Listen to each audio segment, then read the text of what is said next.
I'm 25 and am having a micro wedding. My dad's 43 and this woman's at least in her 50s. My dad and this woman have been together like 3 to 4 years at this point. I've never met her as they live on the opposite side of the country. I've had about 3 to 4 conversations with her over the phone and grow more annoyed every time. The first one was when I cut my mom off after a bad blow-up. Going on and on about I'm young and I'll come around and she's my mom still, etc, etc, etc. The second was last summer. I was 8 months pregnant and my car was impounded BC of the insurance company. It was resolved. I called to let my dad know, not her, and she kept going in circles repeating that we need to get it cause it accrues fees. I had a minor snap then. I don't appreciate being talked to like I'm stupid and 15. I was telling him that BC of the insurance company our truck got towed and was in impound, and they were in the process of getting it out. She chimes in, he had me on speaker, and repeatedly said in a tizzy, get that car out. You need it, it's accrues fees, the longer it's there the more it is. Literally repeated the same sentences for 10 minutes refusing to listen, when I told her it was being handled until I snapped and told her to stop it because it was being handled and I knew perfectly well what impound is and does and to stop talking to me like I'm 16 years old. Again, I was 8 months pregnant and was giving an update, not asking advice. I sent my dad an invite specifically addressed to only him and his RSVP was pre-filled for only him. I've seen him all of 2 times in the last 10 years and the only time he made an effort of contact was when I was pregnant. Well, now I'm getting married, in a week at this point. He never sent his RSVP card, so I texted him asking about him and his parents and he said they're all coming. So I reiterated all 3? And he said 4 including this woman. I said his invite was addressed to him and pre-filled for 1. I haven't had a text since.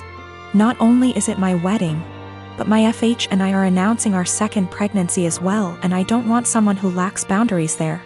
Or someone, not from my IL family, that I haven't met / don't know. Yes, I did try talking to him this spring in person about her behavior. I told him I don't appreciate it when she talks to me like some stupid teenager who doesn't know what anything means. I don't call for advice, I call to give updates.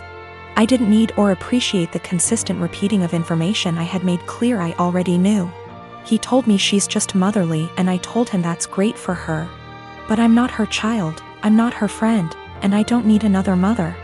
I have 3 and didn't need another one. I'll be sending a message tomorrow asking if he's coming or not and if he won't go without her that's fine. Just don't come at all and I'll send a Zoom link that ends promptly after the ceremony. It's my wedding and I just don't want her there.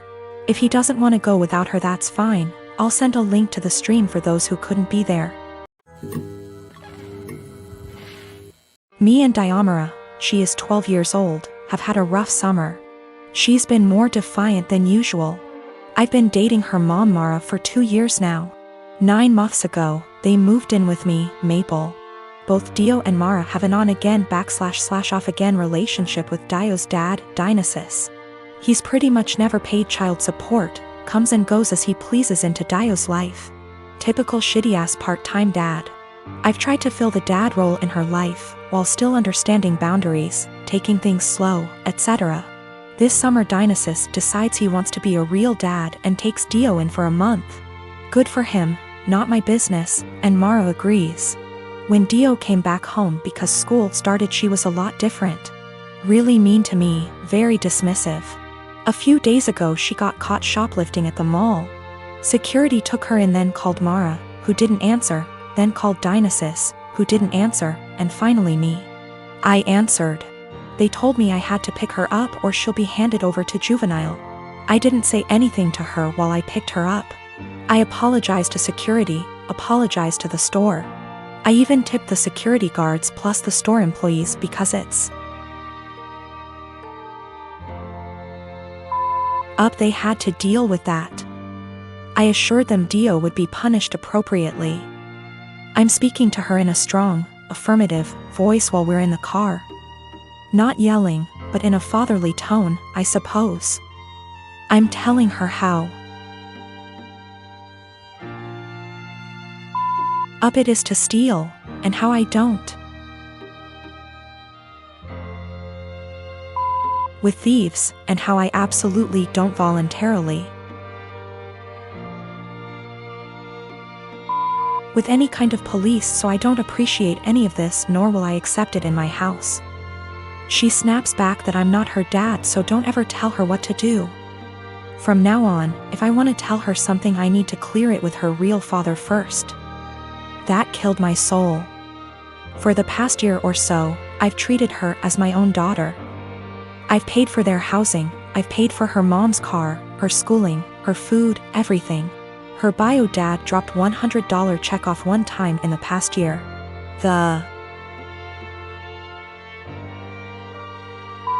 In check bounced, so I had to call him up and he brought cash over.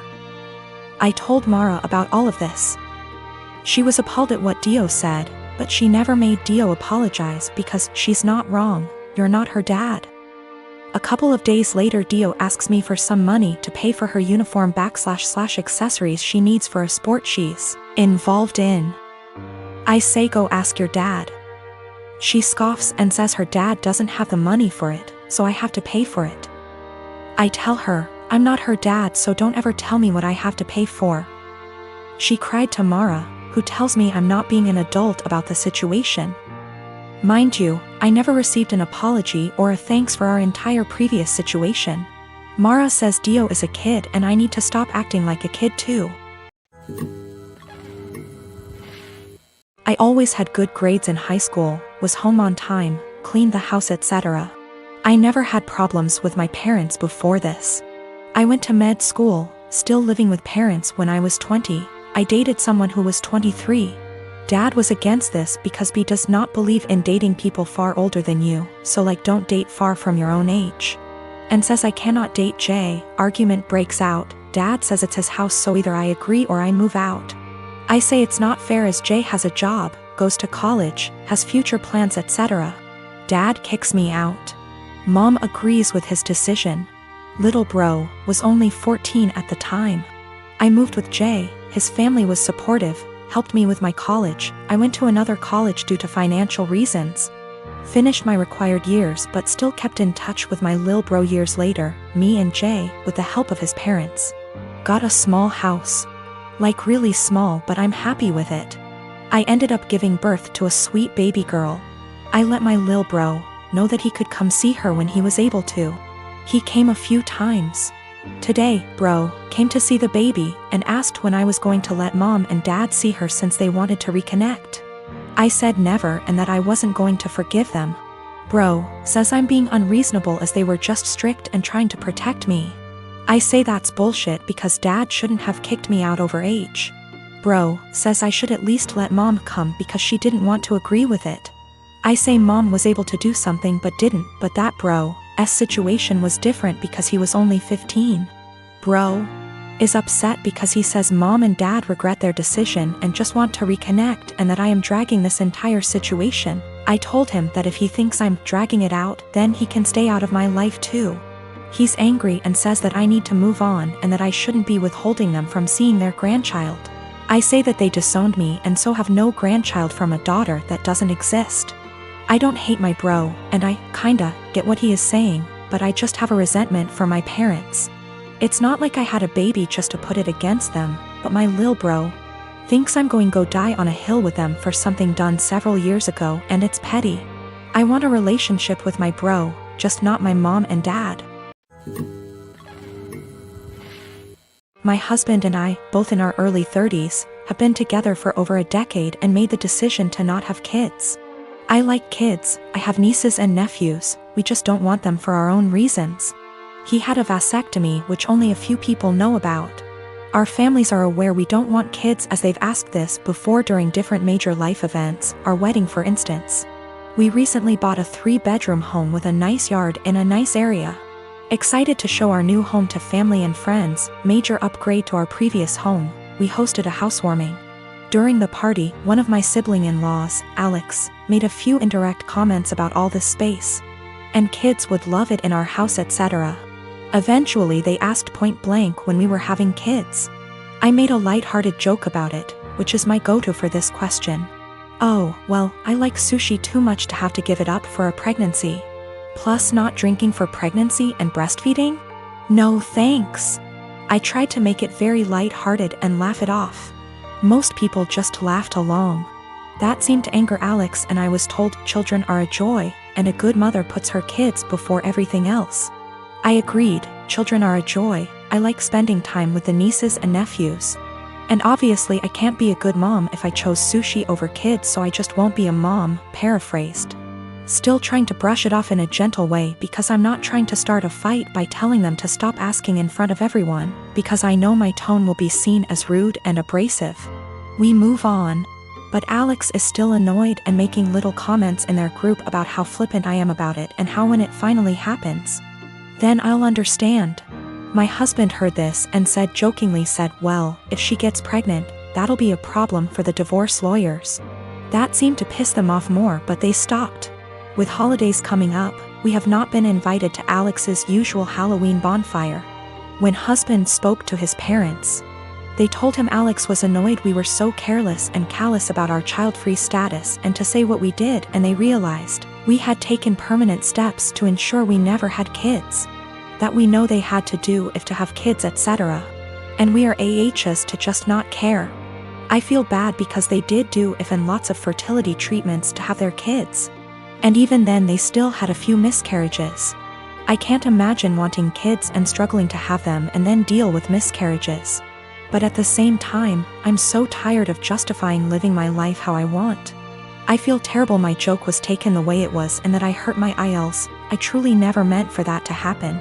After the bonfire this weekend, we will be reaching out to have a heart-to-heart, if they'll accept it. Either way, I'll be apologizing for hurting their feelings, let them know I love their kids and them. But I will also be firmly putting down any further attempts to discuss our child-free status, if the conversation is about changing our minds. I have not told them our reasons for being child-free, so I think perhaps if they are willing to listen, I'll explain them and hopefully the conversation can be constructive.